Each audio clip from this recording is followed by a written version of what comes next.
Hey everybody, and welcome back. Today we are coming at you with another success story, and this one is of Abhishek Kumar, who cleared Bihar Judicial Services.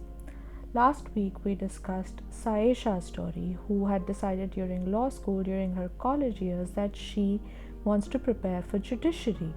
And Abhishek's story is kind of similar because he also in his 5th year decided that he wants to prepare for Judicial Services Exam.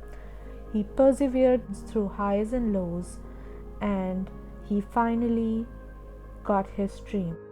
And again, we are so excited that our body of work, our books, our videos, our online course is a part of Abhishek's story as well. Thank you for including our work in this chapter.